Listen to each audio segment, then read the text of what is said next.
연립 1차 방정식의 활용 문제를 한번 해결해 보도록 하겠습니다. 자, 활용 문제는 항상 똑같은 그 4단계를 거쳐 갖고 여러분들 문제를 해결하면 된다고 했어요. 첫 번째는 뭐였죠? 자, 문제의 뜻을 이해하고 미지수를 정하는 거였습니다. 자, 문제의 뜻을 이해했다라는 얘기는 밑그림을 요약 정리를 할 수 있어야 된다고 했어요. 문제를.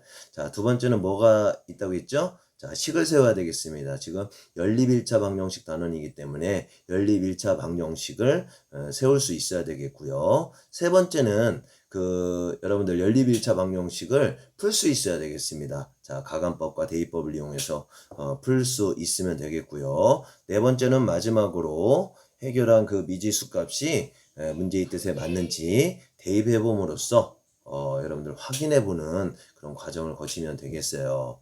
자, 예를 통해서 한번 확인해 보도록 하겠습니다.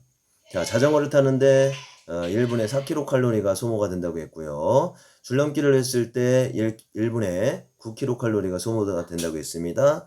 자, 총 95분 동안 자 505kcal가 소모가 된다고 했습니다. 그러면 자전거와 줄넘기를 몇 분씩 이용한 건지를 한번 구해보라는 그런 문제가 되겠죠.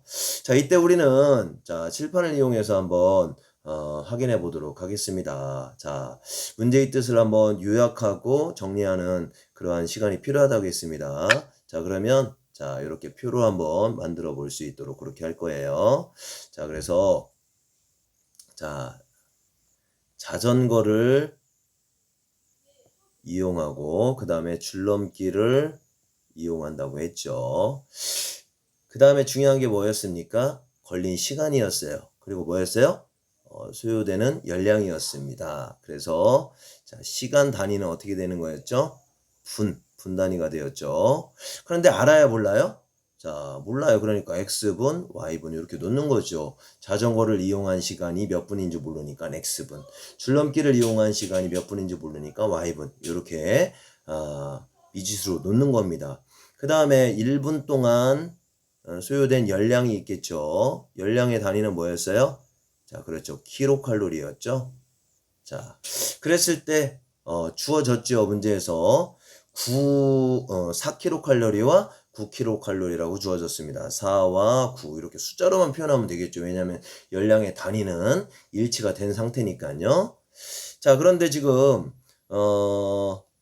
자, 보면 분당 자전거를 이용했을 때 X분을 이용했는데 1분에 4kcal니까 총 열량은 몰라요. 총 사용된 열량은 모르는 상태고요. 단위는 똑같이 kcal가 되겠고, 자, 이때 X분 동안 이용된 열량은 4 곱하기 X 곱하기는 생략할 수가 있고요. 줄넘기를 이용했을 때 소요되는 열량은 9 곱하기 Y가 되겠죠. 이때 곱하기도 생략이 되는 거고요. 이때 합계는 이제 주어졌습니다. 총 이용된 시간은 뭐라고 했어요? 그렇죠. 95분 동안 이용됐다고 했으니까 95가 되는 거고요. 그 다음에 총 열량은 505.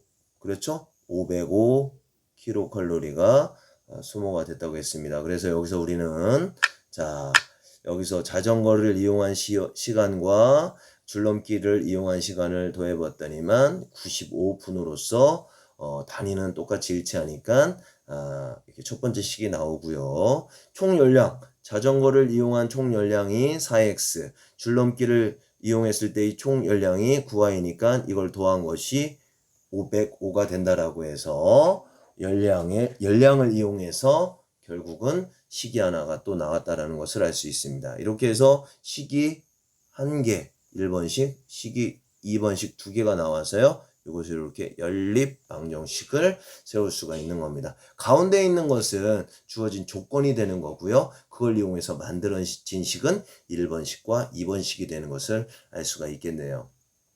그러면 이 주어진 식을 우리는 만들었으니까 이 식을 이제 푸는 것이 중요한데요. 이 식을 풀 때는 여러분들 첫 번째 배웠었던 대입법을 이용해서 자, y를 이용해서 또는 x를 이용해서 그 주어진 하나의 문자를 다른 문자로 어떻게 돼? 대입을 해서 소거시켜 주는 방법. 결국은 대입법을 이용하는 방법도 있고요. 결국은 개수를 같게 만들어서 빼거나 더해서 결국은 가간법을 이용하는 거죠. 자, 결국은 연립 1차 방정식을 풀이하는 방법을 이용해서 결국은 해를 구한 다음에 주어진 방정식에다가 대입을 해서 마지막 확인하는 과정을 거치면 되겠습니다.